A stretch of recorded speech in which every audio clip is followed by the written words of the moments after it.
Clean అయింది. జై శ్రీ గురుదత్త.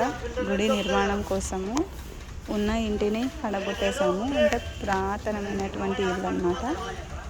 ఇక్కడ ఇప్పుడు మేము గుడి నిర్మాణానికి పూనుకున్నాము.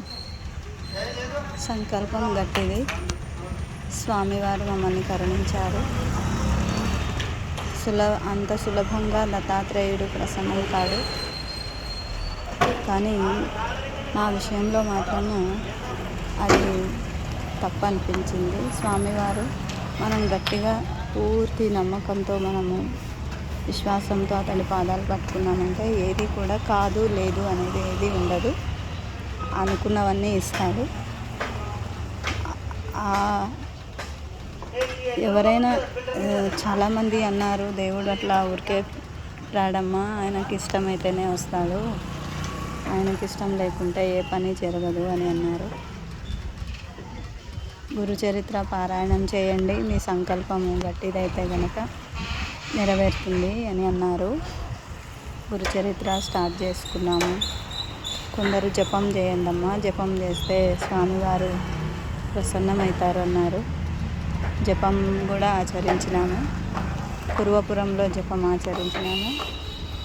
కురువపురం గాణిగాపురంలో జపం ఆచరించినాము. ఇన్నాళ్ళకు స్వామివారు మాపై దయ ఉంచి కరుణించినారు. ఈ ప్లేస్ ఈరోజు క్లీన్ అయింది. ఇదంతా కూడా క్లీన్ అయింది. మార్నింగ్ 7 నుంచి చేశారు వీళ్ళు, జేసీబీ వర్కర్స్. కంప్లీట్ అయిందన్నమాట ఈరోజుకి. జై శ్రీ గురుదత్త. త్వరలో ఇక్కడ స్వామివారి ఆలయము నిర్మాణం జరుగుతున్నది. భక్తులు, దత్త భక్తులు దయ ఉంచి విరాళాలు ఇవ్వవలసిందిగా కోరుతున్నాము. మా నంబరు కూడా మేము డిస్క్రిప్షన్లో పెడతాము. Account number, PhonePe number. దత్త భక్తులు గమనించగలరు. ప్రతి మనం చేసే ఒక మంచి పుణ్యకార్యంలో మీ అందరినీ భాగస్వాములు చేయాలని మా సంకల్పము. ఒకరి వల్ల మంచి పనులు ఒకరి వల్ల చేయడం కాదు.